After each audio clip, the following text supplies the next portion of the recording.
gentlemen, boys and girls, welcome to the End of the World Show. That's right, it's the End of the World Show, and you're invited to to say some shit about the end of the world. Come on, how fucked up are you? How crazy is your shit? Phone now and talk about the end of the world, the Epstein files, for Trump, against Trump, satanic pedophile, chemtrail, climate change underwear. It's your call. Call now. The number's in the title and the thumbnail. Hi there. This is a bit of an experiment. I mean, if it doesn't work, that's okay. I'll just delete it. But if somebody could phone me just to make sure the phone line works. If nobody phones, I shall just rant for a very long time about the shit that I like to rant about, because it's 2 hours down the A9 back to my house, and that's a long rant. So if you don't want to listen to me dribble on about the things that go through my head, phone now. 093 955 84820. Lines are open now. The end of the world. Ah, the end of the world. Isn't the end of the world great? The end of the world has been coming for my entire fucking life. I swear when I was born, it was the end of the world. While I was growing up, it was the end of the world. At first, the end of the world, when I was growing up, was nuclear Armageddon. That was the first end of the world that I was familiar with. We were all going to go fucking nuts, and America and Russia were going to launch 50 gazillion nukes at each other. For no particular reason, you know, just because communism, capitalism, the dirty commies, decadent Western capitalists. Decadent Western capitalists. Is there any other kind apart from decadent Western capitalism? Is there some other form of Western capitalism which isn't decadent? Like a sort of moderate, humble capitalism. Call now. Have your say. Lines are open now. It's the End of the World Show. How freaky and fucked up you are, I don't care. I want to hear your shit. 093 955 84820. The number. I can't read. This screen is too small and it's too dark for me to read your comments, but thanks for tuning in. I can't read a fucking thing on this phone, and it would be illegal for me to try. So, call now. The number's in the title and on the thumbnail. Let me see if I can try and remember the number again.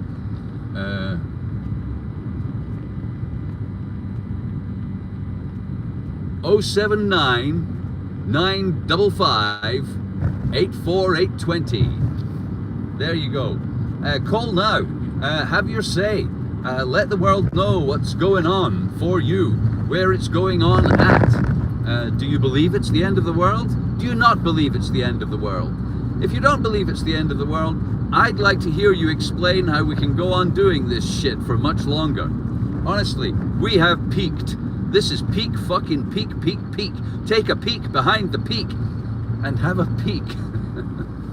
I know they're still building skyscrapers. Look, civilization will probably last long enough for New Gaza to rise from the ashes of the graves of the men and women and children who used to live there and used to own that piece of the planet.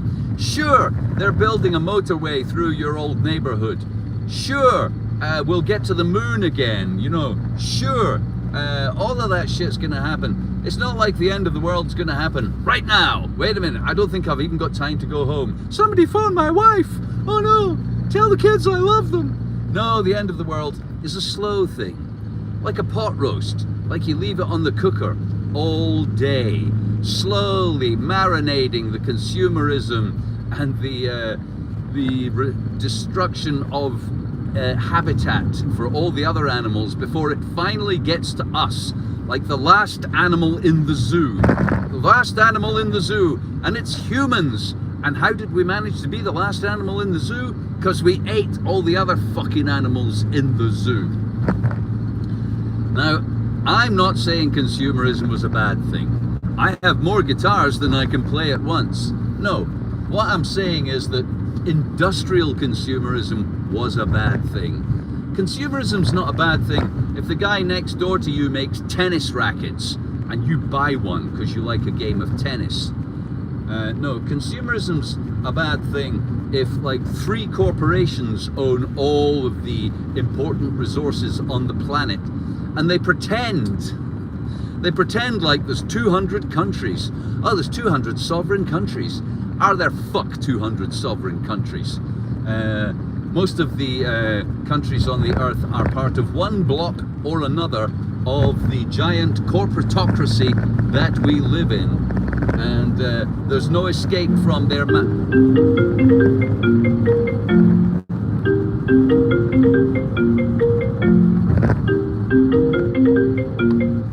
Hello, who's on the line?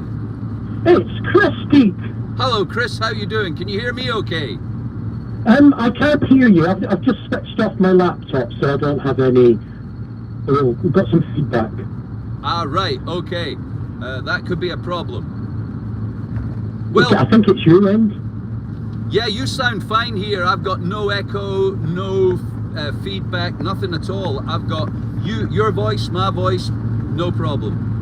Lovely. So, how's it going, Chris? Tell us what's on your mind.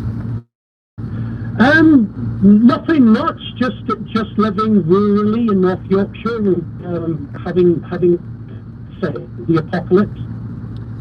Excellent. Do you think it is the end of the world then? It's always the end of the world. It's always been the end of the world. I know. I grew up in the end of the world. I'm surprised I'm still here. Yeah, well, every day it's all about the fear porn, isn't it? And that it reduces them sending out the fear all the time. It just reduces your ability to want to do anything or change your life because you're there thinking, what's the point? But we're so powerful that we can change the world. We can change things. All we need to do is just do it. Well, we can change things. You know, I change things all the time. Individuals can change things. You can change your life. And some people can change my life. And I'm against that bit. Ooh, well, it depends.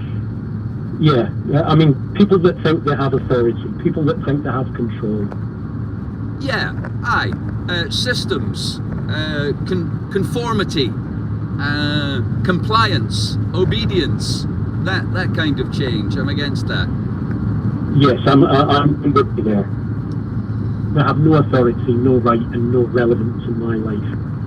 I think, like, if you're living your life, the best way to change the rest of the world is to be an example that somebody might like. Yes, absolutely. But also, I think it's about your own moral compass as well, and where you are and what you will put up with. Because a lot of people are just like, oh, I couldn't do that. You know, I couldn't do that. You know, I live. You know, every day I try and see a little bit more about how I can not be part of this system, how I can exit the matrix, if you like. I don't really have a moral compass. I keep telling people that. I know people find it hard to believe, but it's not a rare philosophy, moral relativism. That is to say that if I don't like it, it's bad, and if I like it, it's good. Yeah. Yeah. You know, one man's floor is another man's ceiling. Yeah, and but so... I was just saying, I think there's some things that we universally, like, might agree on, like, you know, killing people.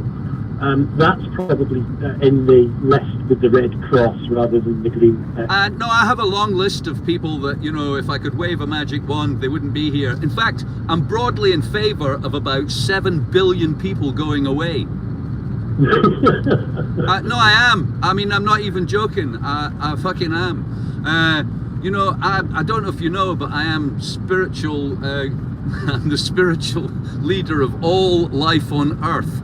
These aliens abducted me, and they made me into spiritual leader of all life on Earth. And most of the life on Earth is bacteria by weight and volume. Yeah, that's true. And the rest of the life, there are more beetles than any other species of life form, species of beetle, and there used to be a lot more trees, but we killed them all. That's true. And so the idea that, 8 billion Happy Meal eating, fucking Uber taking Deliveroo users would slap themselves on the back and go on fucking this planet doesn't sit well with me. Well, I mean, who are we to judge? Well, me, I am, because I don't have a moral compass. I have what I like and what I don't like. And as spiritual leader of all life on Earth, I say humans aren't that fucking peachy. I say humans aren't what they think they are. Human beings are not the pinnacle of evolution and the vessel of consciousness for the universe. They're not. They're a fucking a monkey with a machine gun or a chainsaw. I'd argue that's about the individual, though. I mean, there's some people that are very spiritual, and they're not out to. I mean, you'd have to define spiritual for me. Okay. I'm going to call it something like consciousness. Not that I'm religious, but just that kind of thing about doing no harm. I mean, I stepped on a lot of ants on my way to buy a cup of coffee that was, made by peasants in a field suffering horrible oppression. So I can't actually, hand on heart, say that I'm not doing any harm.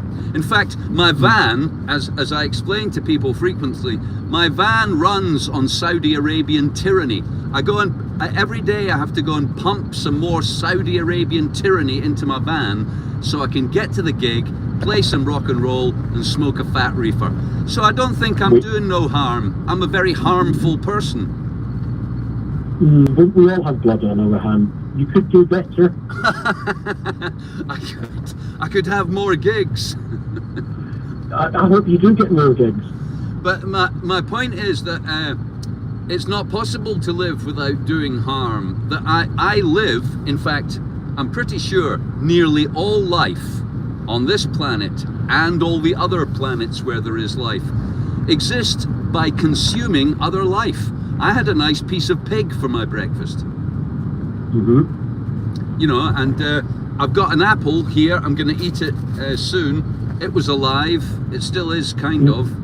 And, like I say, I tread on ants and I pump Saudi tyranny. And when I go home, I go on the atomic-powered internet, which is going to blight the planet for, 500,000 years. So, are you not planning on taking radical self-responsibility and trying to minimize the harm you cause? Oh no, I'm planning to have a real fucking good time. I am. I extend an invitation to you and anybody else living to have a real fucking good time. Because as individuals, I don't hold the individual personally to account for the behavior of humanity. No. I behave them I hold them collectively responsible, which is why about 7 billion of them should die as soon as possible. Yeah, I can't go with that. Really. Well, that's okay. Convince me. All right. What's so good about humans, and why do we need any more? Well, who knows? You might have someone that.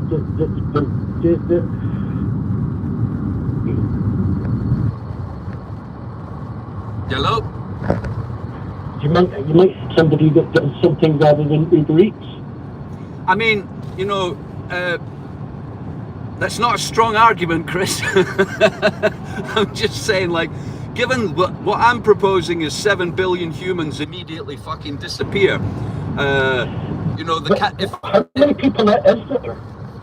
There's over 8 billion allegedly, but I'm going to be. So how would you choose which ones go? Oh, I'm not going to choose. They're going to kill themselves. They're well on their way to it. I don't really have to worry about them going away. They've pretty much already done that. It's just a matter of time. A lot of people don't understand the food chain. and the exponential function. But you know, between the exponential function and the food chain, the reduction in human population is a done deal. It's already happened. You're just in the waiting room of famine right now. Yeah, I've seen the attacks on farmers and what they're doing. That could be the only strategy that I think they're going for.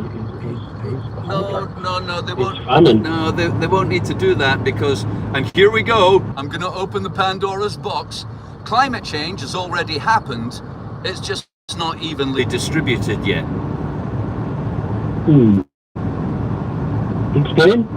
So, I mean, are you familiar with basic orthodox premise of human climate change, anthropogenic? Yeah, yeah. I'm aware of that horseshit. Yeah. Oh, it's horseshit. Okay, so did you do any physics at school, chemistry? Yeah, I did. Yeah. And so you'll be familiar with the greenhouse effect. What I understand is the greenhouse effect. Yeah, CO2, gas species, ozone layer. I mean, but how do we know what's really true? Well, it's not a matter of truth. It's more of a matter of fact. I mean, the truth is whatever you like, but facts are things which remain even if you don't like them. True. And so it's just a fact that the CO2 molecule resonates when it is bathed in infrared radiation, and it vibrates in a way which retransmits the infrared radiation, and we call that heat, and that heat is trapped in the Earth's atmosphere and we warm up. That's just a fact. It's not even disputed by anybody at all. So what you say, we're going to have it run away. We're going to have like higher temperatures. Everything's going to be like something. I mean, essentially, that's part of the problem. But long before we get to a world where you sweat to death, there's a cumulative effect on the planet to do with the loss of habitat. And essentially the problem, so a lot of people, when they think about climate change, one of the things people say to me is, sea levels have not risen, Deke. Sea levels haven't risen. I don't really give a fuck, I'll move. Like if I'm sitting on the beach and somebody says, the sea level's rising, Deke, I'll fucking move. It's not a problem, No. Yeah. The problem is the speed of adaptation, right? So it's true that this planet has been warmer, and it's true that there has been more CO2 in the atmosphere previously, right? Okay, good so far, right? It's true that there were palm trees at the South Pole, or whatever, it's true, right? Mm-hmm. All right, how quick... Yeah, even at Scarab, right? Yeah, all right. It had a warm period. Okay, good so far, all right. Now, yeah, okay, now to the crucial question. How fast can you turn into a fucking palm tree, do you think? Yeah, it took me a few million years at least, I would think. Indeed, and the speed of change is going to far outstrip almost all of the large life on Earth's ability to adapt. It's not about the sea level rising, and I'm not talking about climate change, sweating you to death next year in a hot summer in Turkey. I am talking about the denouement of agriculture, the failure of crops, and the large-scale famines which are coming, soon, in inverted commas. Geological time for soon is like in the next, 1 to 500 years, eating and large mammals will be a thing of the past on this planet. But we don't have to think about them, I guess. Well, I mean, I'm not personally worried about that because, I'm a big fan of bacteria, jellyfish, crocodiles, stuff like that. Again, humans need to stop thinking of themselves as some sort of fucking wonderment that the universe couldn't do better than. Again. No, I think we're very, as you say, a monkey with a machine gun. Yeah, no, let's give cockroach people a chance. Do you think they'll develop? Do you think that'll develop? Well, let me put this to you. It is a photon that makes an eyeball. It's the existence of photons that make eyeballs. Eyeballs don't need to exist unless there's a photon. So of course, Okay, I follow that logic. all right, everything that you see here on Earth is the result of a reaction to the environment, not a magical, like, oh, let's just have them. There are eyeballs is because there are photons. The reason there are bones is because there is gravity. The reason there are lungs is because there is an atmosphere, and so on. And that's why there's life throughout universe, everywhere. It's everywhere. It really is. My alien friends told me that's one of the reasons that they have, they have made me spiritual leader of all life on Earth. They told me it's my duty to save as much of the life as I can, and then once we get rid of all religion, they'll come and save us if there's any left. But you know, I don't. Your religion, not a big religious fan. I know all religion is evil except mine. Mine is the only good religion, and all other religions are evil. I've got my party is better than your party, and my God is better than your God, and yeah, I know. My guru's better than your guru. Oh yeah, totally. And Jimi Hendrix is the greatest guitarist that ever lived. Says Clapton. No, he said Prince was the greatest guitarist. Didn't know that. Yeah. So you're not a believer in climate change? No, well, the climate's always changing, but man-made climate change, I think we are just very, and what's the outcome of it? I think the weather's always been changing. Well, even to the so-called science of it, you know, what they're saying about the global average temperature. I mean, how do you even calculate a global average temperature? With thermometers. What about that? With a thermometer. With many thermometers. How do you do that? Well, you get many thermometers, and you take many readings, and you use. Where from? And are they accurate? So here's the thing, right? I was reading that what they've done is, like, for example, some of those thermometers are placed next to runways where the temperature is 5 and 6 degrees higher than ambient that surrounds it. Dude, and didn't the climate change people get about with taking temperatures from sea things that didn't even exist anymore? Dude, we use lasers from space now to determine the temperature of the Earth's surface. So how can you get a global average? Well, so you have to take temperature from everywhere in the Earth and then divide that by the temperatures that you've got. But it's meaningless. It certainly is not meaningless. Let me ask you a couple of questions.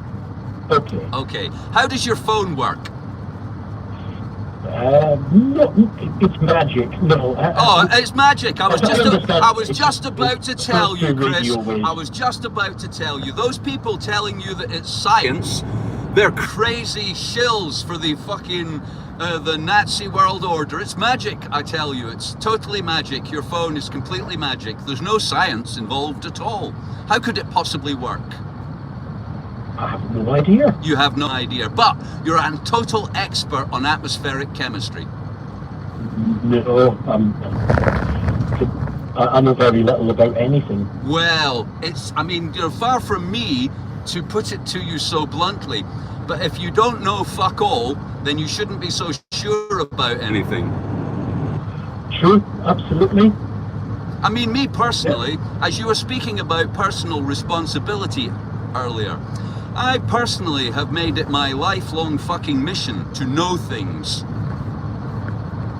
That's what I've done. I know things. I don't believe any shit. If I don't know it, then it's a belief, and I don't really do belief.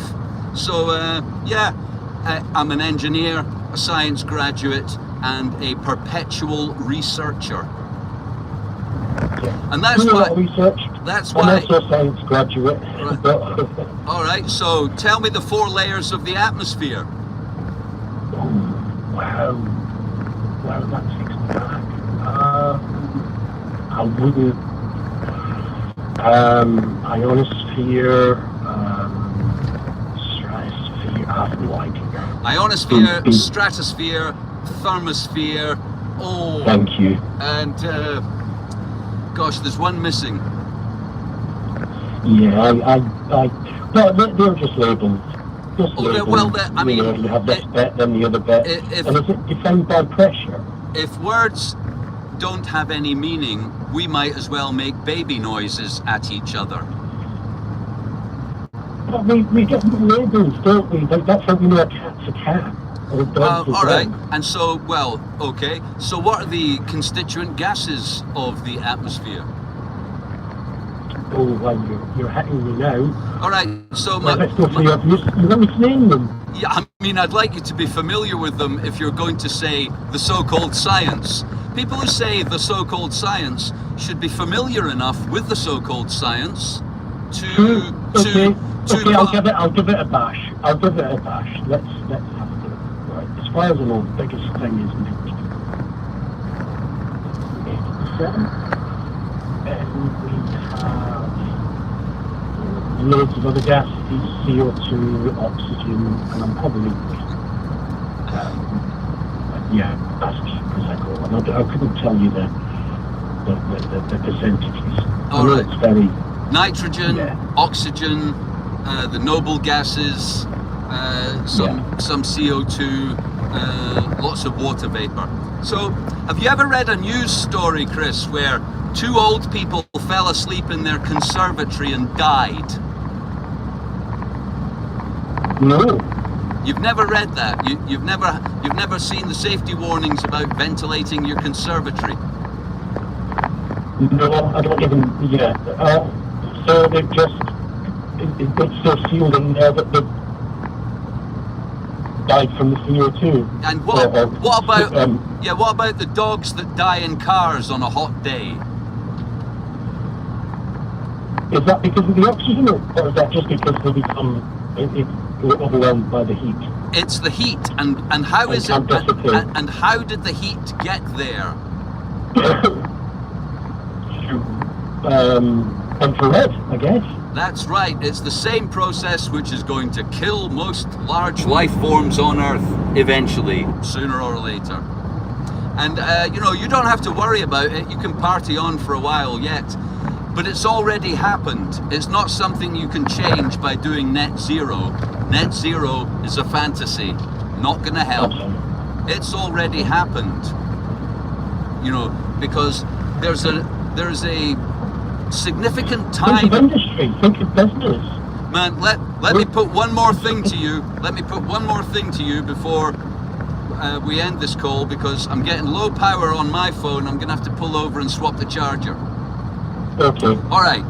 So, the internal combustion engine. What does it do? It creates power. When it's working, what does it take in and what does it put out? It takes in hydrocarbons and... No. That's the fuel. Obviously, the engine runs on gas, but what does it suck in? Air. That's right. It sucks in our atmosphere. The internal combustion sucks in the atmosphere, and what does it do to it? It mixes it with the fuel and it ignites it. And what are the products of combustion? Oh, right. Okay. So exhaust. Carbon monoxide. Is that where you're going? It's not oxygen, is it? No. No. In fact, I guess it'd be some. Oh man, if you've got a very bad engine, sure there'll be some incomplete combustion, but in theory, depending on how efficient your engine is, it sucks in the air we breathe and turns it into things we can't breathe, and many things which are bad for us. How many internal combustions are there on Earth? Billions of them. Billions and billions and billions. And so I'll just leave you with this thought, Chris. We are slowly, and have been slowly, reprocessing the atmosphere of this planet in a very bad way.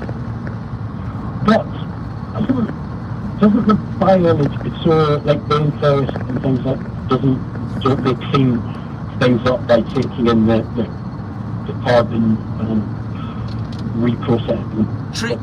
Trees are fairly Isn't it a neutral. renewable system? No, trees are fairly neutral. They take it in, they put it out, and the bit that they keep, the carbon that they keep, if you like, because trees are a carbon life form, the bit that they keep is so short-lived, it might as well not actually happen. If you think the average life of a tree is between 10 and 50 years, so there's no actual long-term storage in trees. Trees come, trees go, the carbon that they're made of goes back where it came from. They're not a useful store of carbon. So, we are reprocessing the atmosphere, which we depend on. All life on Earth depends on this atmosphere, and we suck it in and destroy it to go and get a pizza. Or whatever. I mean, That's nice, isn't it? you know, I go to the gig myself, but no. Have a good gig. I hope it goes well for you. Thank you, Chris. Thanks for phoning in. I'm going to swap the charger. Hopefully we'll get some more calls soon. Cheers, man. Take care, Deke. Bye. Bye.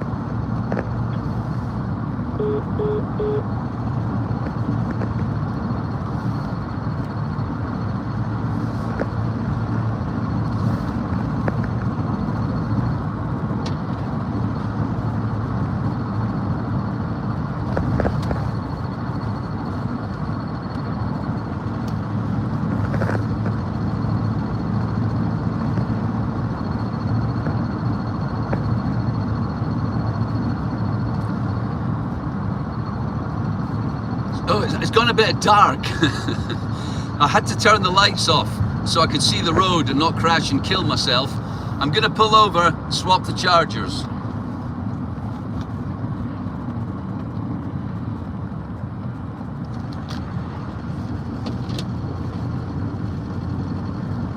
Just give me a second. Well, that was interesting, wasn't it? Climate denial, or, you know, AGW, anthropogenic global warming denial, or the denial that human beings have had anything to do with anything on this planet, is a curse. I mean, it's plainly, you know, it's demonstrably nuts. Humans are responsible for the fastest and most widespread changes to the environment and the atmosphere on this planet ever in the history of time. Ever. I mean, it's not even fucking close. And before you get started on the super volcanoes thing, before you get started on the super volcano, please Google your pish, right? Please Google your pish, because human beings currently are, as a factor, human beings produce more greenhouse gases, 30 to 50 times more greenhouse gases than all volcanic activity on Earth in a year. 30 to 50 times more. So please Google your pish. And I find, one of the things I find, like, it's weird, isn't it? We're on the atomic powered internet. I'm using a mobile phone like your phone and all electronics, which relies upon quantum entanglement, spooky action at a distance, and you know, other sciences and engineering feats of incredible complexity that humans have devised. And yet I frequently encounter people using these platforms to deny that science knows anything. There was Chris saying we can't possibly know the average temperature on Earth. Chris, if you're still listening, there are 2 satellites orbiting the star around which we orbit, one on each side. We, human beings, who are marvelous. Pat yourselves on the back. Put the chainsaw down for a second, humanity, right? Go on the internet, go to the website where you can do this. I think it's called Soho. We can look at our own star in 360 degrees, 24 hours a day, in several different wavelengths of the electromagnetic spectrum. Fuck me! Fuck me! We can look at our own star in different frequencies of the electromagnetic spectrum on a fucking screen in our home all day long. But we can't possibly know the average temperature on Earth. I mean, you know, the atmosphere, they're just labels, aren't they? Like, you know, my mum doesn't know how cars work, but, you know, she does get in a car and go places. So it's simply not good enough to say that, you know, we can't know things and that we don't know those things, when plainly we're incredibly knowledgeable and we're incredibly destructive. Transformative, actually. I must stop saying destroy or destroyed or destructive. It's snowing in Narnia.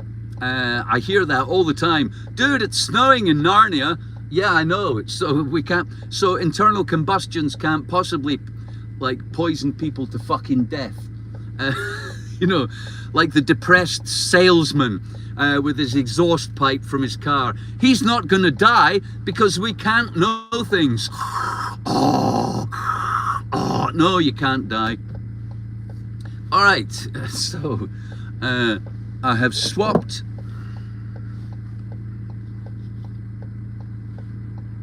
Right. Bam, bam, bam. Okay. I have swapped the charger.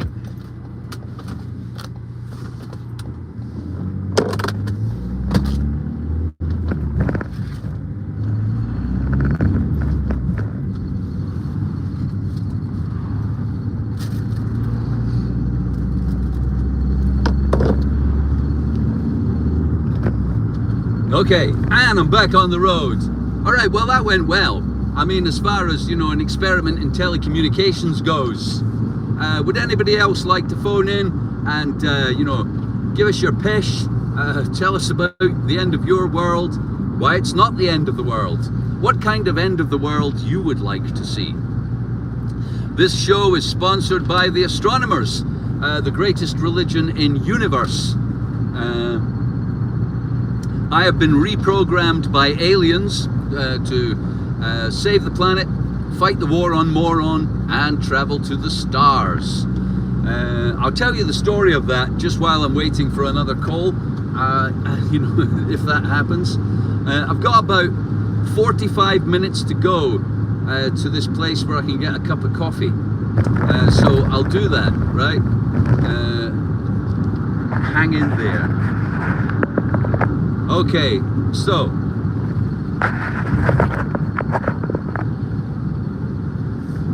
well, put this one on instead. Let's turn that one off. All right, there we go. That's better. Yeah. So I took some mushrooms one night, and I took the dog for a walk, as you do, just as I was coming up on the mushrooms. And I was walking along past some woods near my house when suddenly I saw flames and the dog started barking. And when I got closer, I observed that a strange metal object had, like, sort of poked out of the ground and was on fire, and the ground around it was on fire. I've got a video of this. Check my shorts. Check the shorts on this channel. I filmed it as it was happening. Incredible, stunning, mind-blowing. Check that short video out. So the object was a black tetrahedron, a four-sided platonic solid, and it was on fire, and the ground around it was on fire. The dog was going mental. I sort of went a bit closer, and I stamped the flames out, and I got my phone out. Well, you know, I looked closer with my phone with the torch, and it had strange markings on it, and I felt this strange, overwhelming urge to take it home. Something weird was happening in my mind, and so I did. I put the dog in the car and came back, got the object, the tetrahedron, and I put it in the car and I took it home. And that night I had the strangest dream. I had the strangest dream that aliens were inside my head, and they were talking to me and showing me things, and it was difficult to explain, but in retrospect it's easier for me now, many years later, to tell you exactly what was happening. What happened was, many years ago, the aliens came to Earth and they placed this object in the ground, in the middle of a field full of fungus psylli, magic mushrooms, psychedelic magic mushroom psylli. These magic mushrooms are a communication system for life on Earth. They're part of the mind of the living Earth. They're part of the sort of the neural network, the brain, if you like. Brain is not such a good word. The mind life on Earth. And what the aliens did was they implanted in this object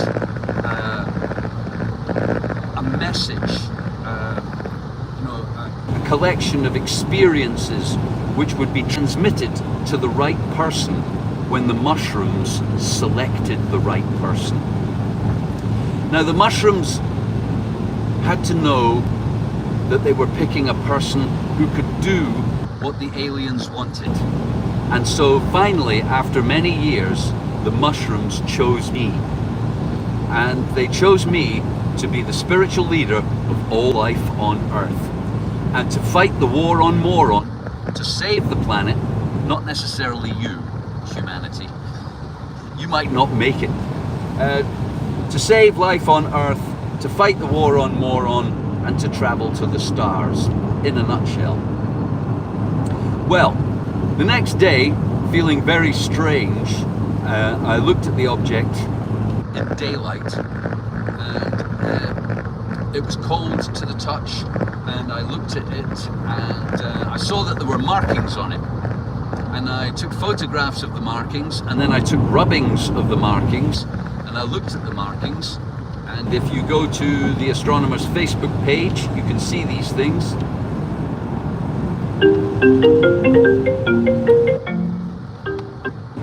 Hello, who's on the line? Hi, it's Stephen. Phoenix Stephen forgot birthday, if you've heard of me. Stephen? I'm looking for a politician to help me.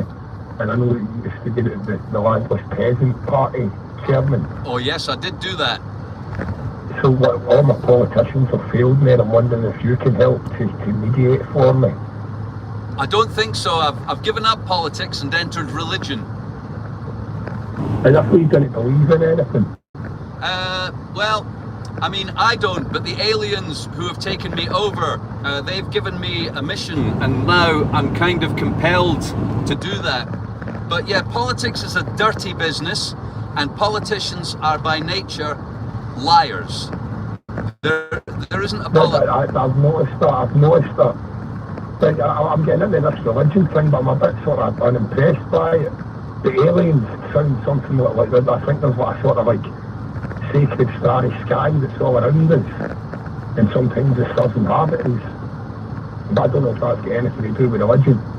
Well, I don't know if it's got anything to do with my religion. I'm the leader of the astronomers on Earth, and it's my sacred duty to save life on Earth, destroy all other religions. All other religions are evil, and we must destroy them in order to save the planet. But that's another story. What kind of problems are you having that you need a politician? Stephen, I can't imagine anybody needing a politician, but do tell us.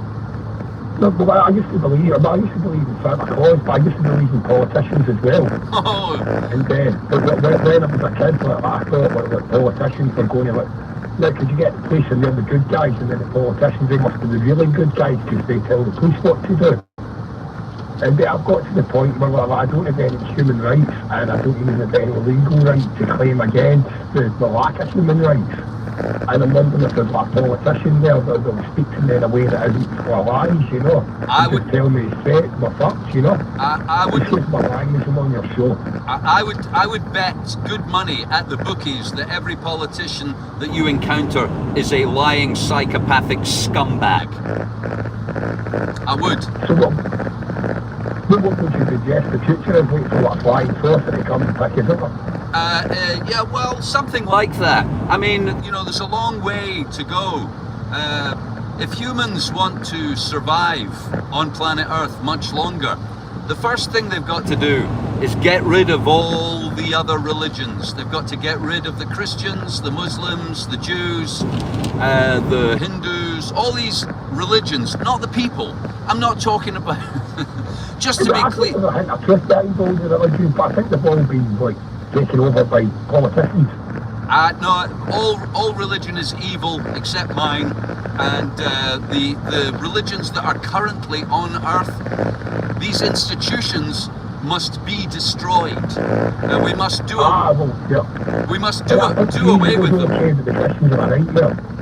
I mean, you know, I never met Jesus, so I couldn't say. I mean, you know. There's different things that are written, you know, but you need to say to me, was telling the truth, but it's all being perversified by organised religion now, you know. I think it's the same with the what do you call that guy, the Hinduism, Krishna. I mean, he's one of them. I think he was telling the truth, and but everybody else is fucking making money out of this, you know. I mean, it's not that I like Hinduism, but I'll tell you something about Hinduism. They actually believe that the universe, the cosmos, was not created by God, but the universe, the cosmos, everything that there is a natural phenomena, and the gods came about afterwards. So they don't believe that God, in inverted commas, created the cosmos. They believe that nature created the world, and then gods came along in it. So... Well, the Greeks believe something like that as well. The Greeks believed that chaos was the primordial creator of all things we couldn't understand. Yeah. And then came Gaia, which is the earthly environment, and Uranus, which is the spiritual environment. I'm with you, and then a whole bunch of gods came out of that. Yeah, I mean, I'm not against gods, just to be clear. I don't have a problem with gods. Some gods are assholes, you know, some gods are... I don't want to swear in this show. Aye, bang on. I said fucking, I've said assholes. I apologise to your listeners. Well, that's alright. I think some gods are assholes and some gods are wonderful people, you know. It's religions I have a problem with. Like, you know... I think they feed on the poor, but then it's like if anybody's in misery, they pretend to help. Well, they do so much that is evil, and as I say, I've been tasked by our alien friends to get rid of religion from this planet until all that's left is people that know things. We don't need any more believing. We do not need any more believing. What we need to do is we need to know things, not believe things. And the truth, Stephen, as Chris and I were discussing earlier, the truth is whatever you like, but facts are things that don't change whether you like them or not. And that's what we need. We need to get around to where the world is full of people who know facts and not people who believe things. I mean, you know... I think there's a misunderstanding in what you're calling facts, I would call truth.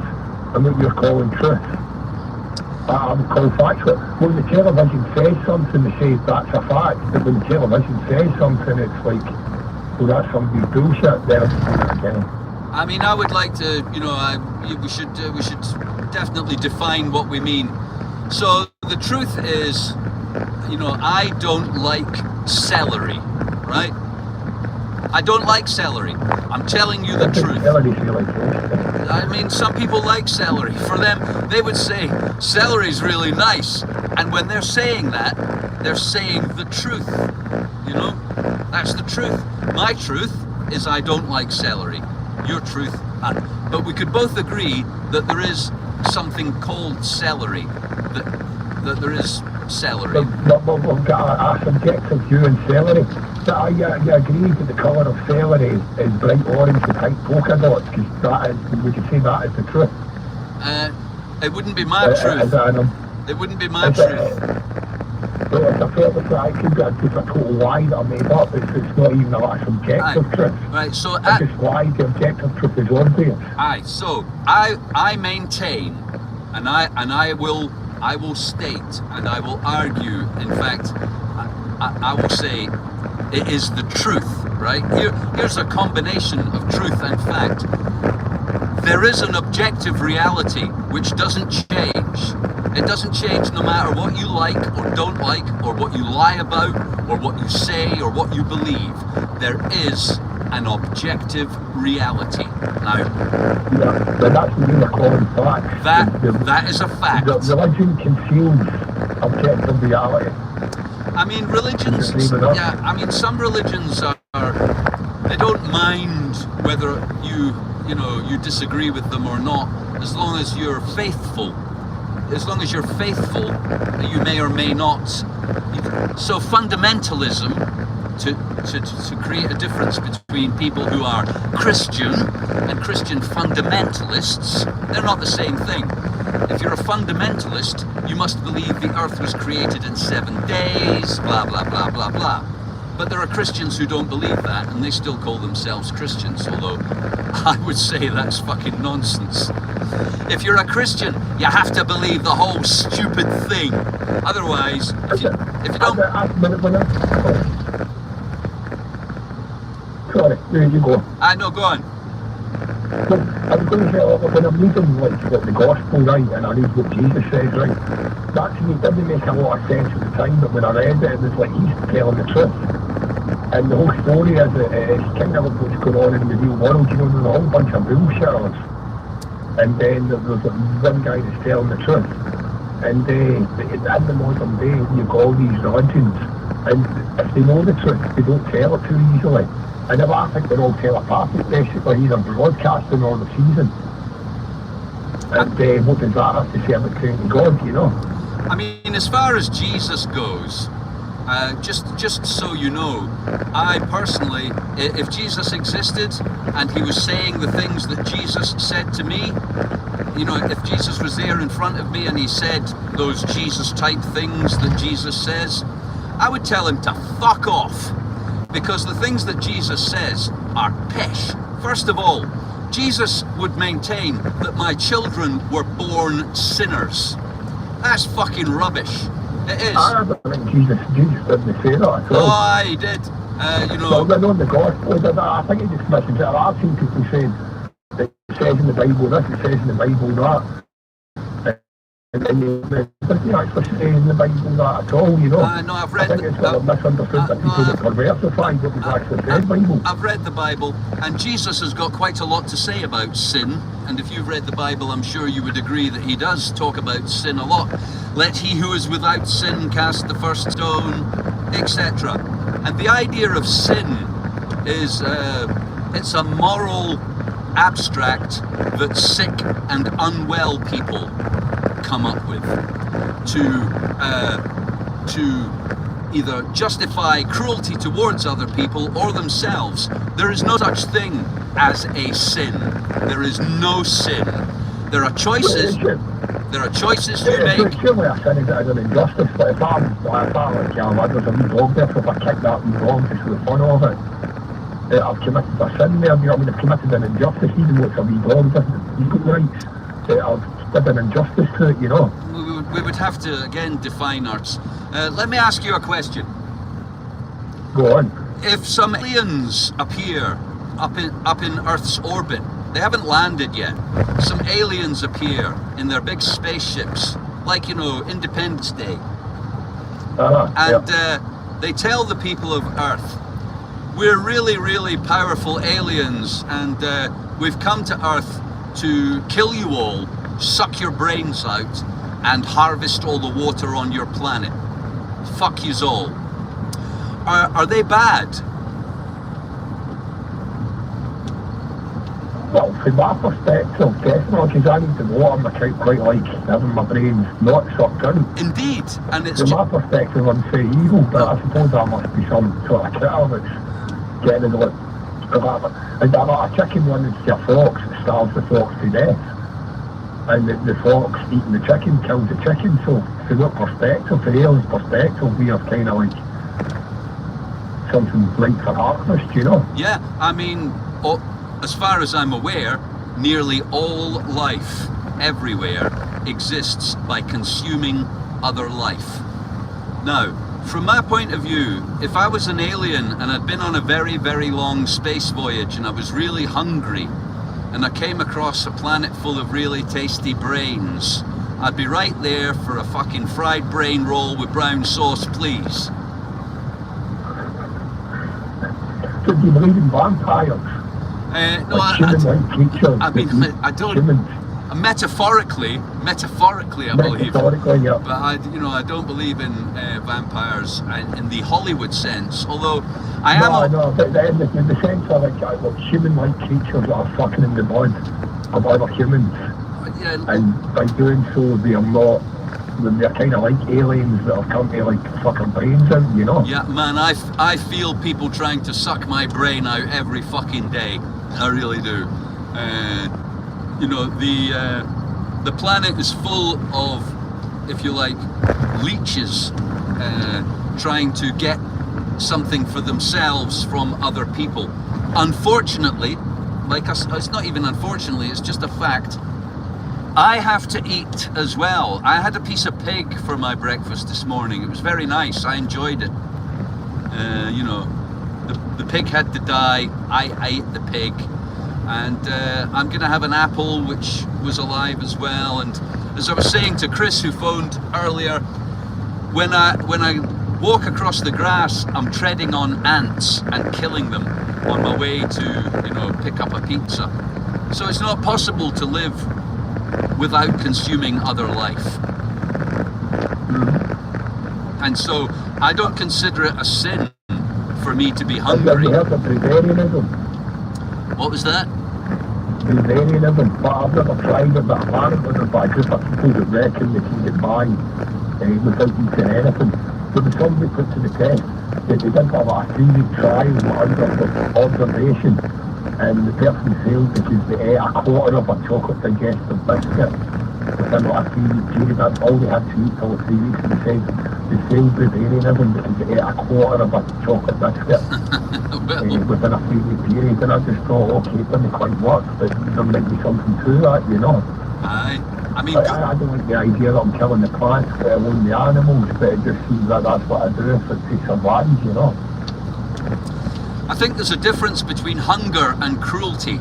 As you were saying earlier about kidnapping a dog, if you're not going to eat that dog, if your purpose in kidnapping that dog is not to eat it because you're hungry, then why are you kidnapping the dog? What's that all about? No, I was saying kicking the dog. Kicking the dog. Kicking the dog, right. Kicking the dog, no. I mean, I say that was simple because it was an injustice against something really equal rights, you know. I'm not like myself. Cruelty, yes, and causing harm just for the sake of it. I'm a big fan of free will, right? Now, a long time ago, before government, actually it's not that long ago, see, if you kicked my dog, I'd fucking stab you. So, the justice would the wheels of justice would turn very quickly in a world. There'd be a lot fewer cunts in the world if it was anarchy, eh? Aye. Unfortunately, you might be a big psychopath, and I might be a little old lady with a dog. So you might get away with kicking my dog. There's a lot of that in the world. There are a lot of big psychopaths kicking little people's dogs, and there's no longer anything we can do about that. And we have to just observe the cruelty of big psychopaths. But that doesn't mean that we can't plan against them. And that's my duty. My duty on Earth is to get rid of all belief I can't say that we'll be doing away with cruelty, but you know, and justice is something. Justice is something. If you're relying on some other people to do justice for you, I hope you trust. I hope you trust them. I hope you trust them, because I have no trust in other people, and so the only way I would be happy with empowering other people to do justice for me is if I watch every fucking second of them, and it's just not possible.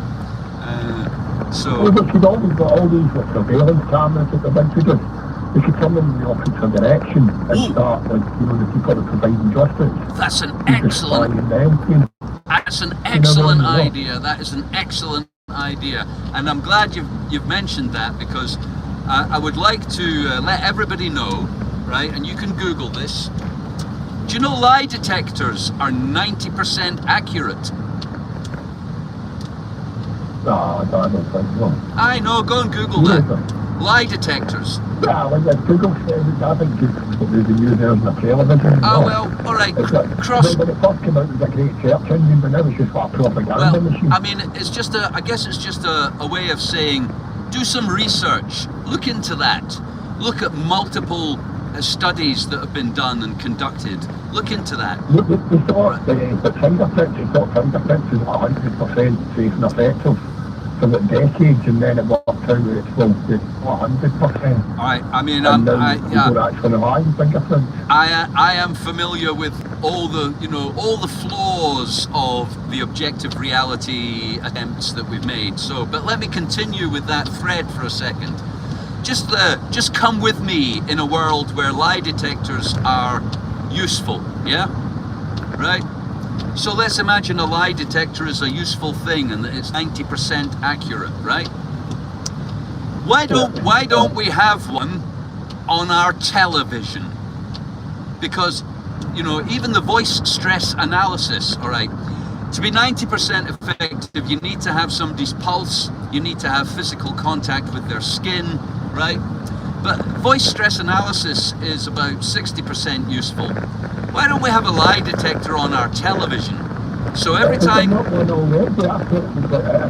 watch somebody on TV and their lips are moving. I'm with you. Yeah, that's a good one. I've known what Ellen for years, and I don't believe in that. That is not like, you know what I mean? Like, that is like, the people are always, they don't like the Christians, they don't like the Jews, they go, I don't like the television worshippers, you know. Aye. But they're into some dodgy shit, and they don't even realise it, you know. It's like the biggest zealots of all. Can't tell them to switch off the TV, it's like trying to pull a bottle of whiskey off an alcoholic, you know. Aye. So don't quote me on this one, but I believe it was Jamaica. The country of Jamaica had such a problem with corruption with its public services and its public servants, the police, the judges, the politicians, that they brought in a system of asking, they gave everybody a lie detector test every month and asked them if they were being corrupt or doing anything dishonest.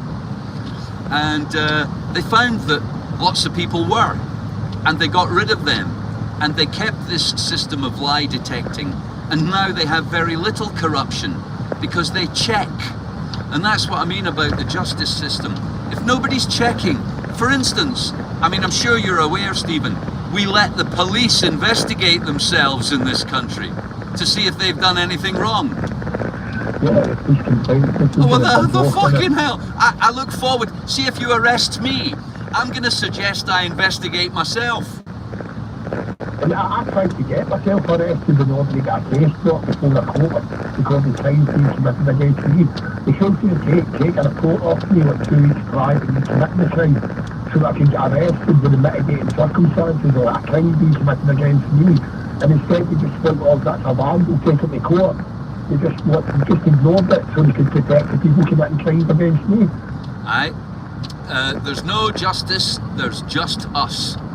And so on that theme about just us, it's no good you and me as individuals complaining about all the other people whose free will led them to form the Masons, the Catholic Church, the nation of Israel. I'm a big fan of free will.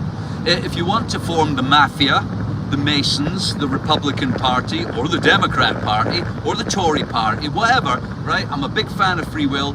You should do that. Now, if you and me don't like that, Stephen, and anybody else listening right now, right? Us wandering around all on our own as individuals isn't going to do fuck all. And in fact, they like that we don't get organised. They like that we have no institution to combat them. They like that we wander around all on our own saying, I don't like this, boo, boo, boo. And the only way we, people who want things to change, are going to get things to change is if we join together and fuck them with the same... But this is one, I've been having some, I don't know, I kind of get I'm in from that, I'm in a bit, just this is why I'm phoning up for some political support, I've been looking at this idea of organising against them. What about just organising, instead of against anyone, organise for ourselves? And if the only thing we're doing against them is preventing them from getting involved in what we're organising in favour of, rather than being organised against them, we're organising in favour of ourselves. Absolutely. Because as soon as we start throwing ourselves like raw eggs against the wall, we're going to get broken. I keep the ball out, I totally agree with you, and in fact, it's a plank of my platform for how to change things is to be for what you're for, and not against somebody else's free will. Like if you're a fan of free will, then the idea that you would try and stop other people doing what they want to do, that doesn't sound like you're really a fan of free will, does it? Well, it depends. If it's somebody's free will to kick my dog, I'm going to get opposed to their free will because that's my dog, Aye. But if it's a free will just to walk along the street smoking a doobie, it's like it's none of my business. It's not harming anybody, I guess I meant in a sort of institutional, organised, if other groups of people, nations, religions, political parties, if they want to do that... Pay the taxes and you protect it because we protect free will, and if you disobey it, we'll bar you. If you want to form the Green Party, you should do that, right? So, what I propose that people do, and this is, I'm now going to give you my fucking spiel, right? You and some people you like should start buying land immediately. You and some people you like should put your money together, raise money somehow, and buy land. Buy land, buy as much land as you can. You and your friends and your family, as quickly as you can and as much as you can, get land. Because it is the wellspring of all wealth and power. And there's nothing else like it. And that is my... Definitely land, yeah. That is my advice. There's no tax on land in the UK. I should just like to point out, if you own land in the UK, there are 0 taxes on owning land in the UK. And the reason for that is not an accident or a mistake. The reason that if you own land, you pay absolutely no tax is because all the land in Britain, almost all of it, is owned by the aristocracy or the church. And they own all the important assets of this nation with no tax liability whatsoever, and we are their fucking pets. Yeah, I was living off grid for 5 years on a plot of land that I've just sort of land claimed. And something came and put a rug underneath me while I was on it, which is illegal under Scots law. But nonetheless, they did it anyway, and they're attached to a government organisation. And I would have to have granted them a right in the first place to that land because I was like the sole proprietor of it. And they've got the lies and they've got the guns. Aye. So they can do the police sort of thing, so it seems to be willing and strong, disguised by a pretence of justice, Aye. I know. If they want you off that land, even if you clearly own it, then do it, I know this myself, and I know that there'll be people listening who are in other nations on this planet, and the laws about land ownership and taxation are different. In America, you do pay tax on your land, and if you don't pay the tax, they take your land off you.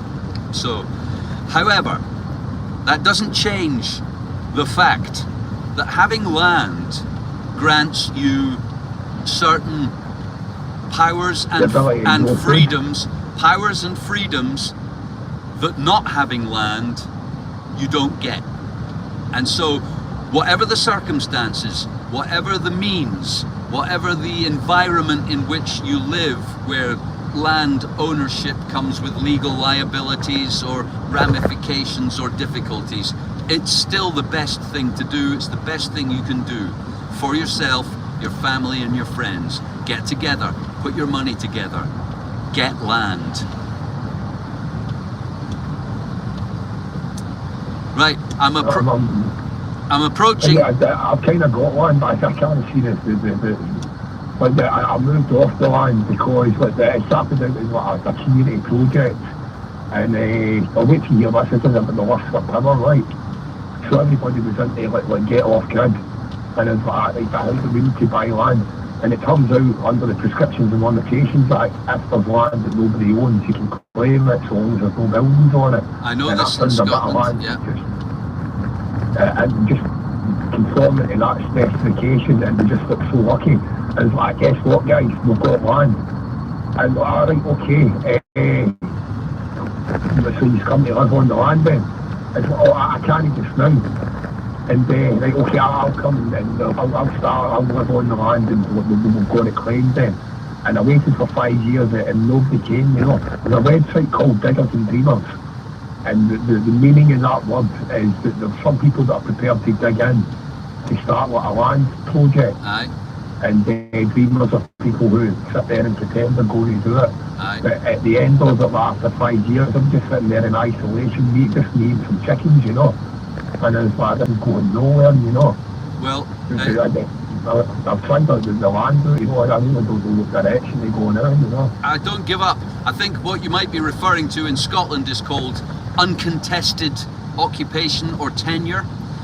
It's where you can fence off a piece of land, you must fence it off, and you must have uncontested occupation for 10 years to achieve title. That is my understanding of the law, because you would expect 20 years.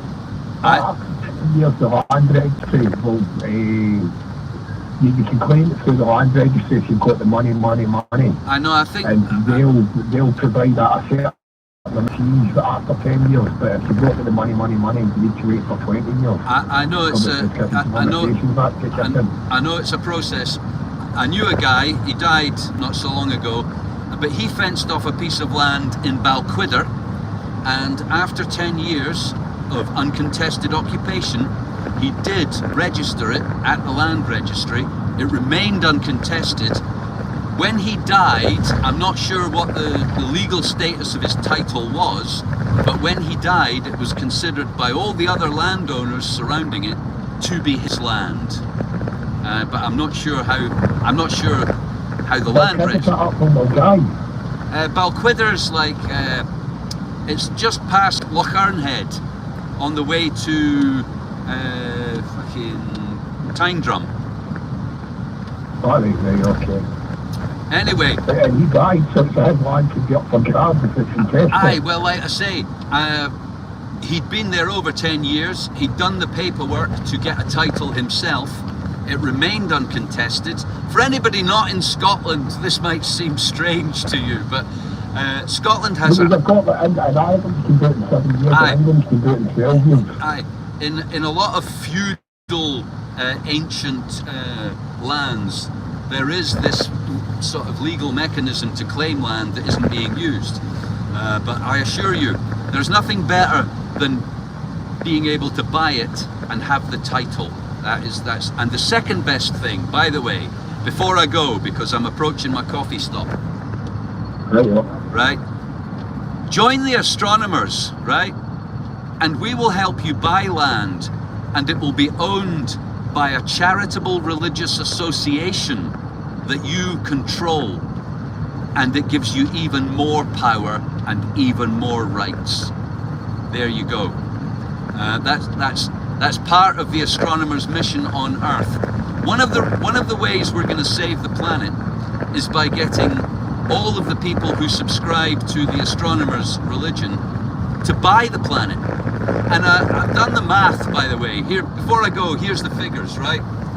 The total number of acres of habitable land on Earth, right, currently, by average valuation, would cost about £4,500 per acre to buy, right?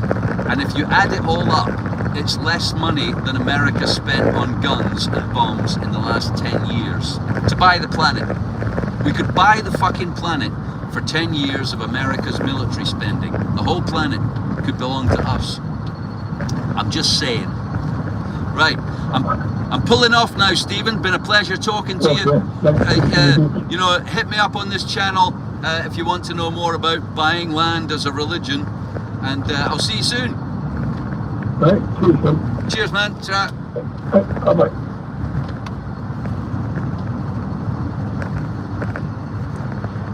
All right. Well, it was fun.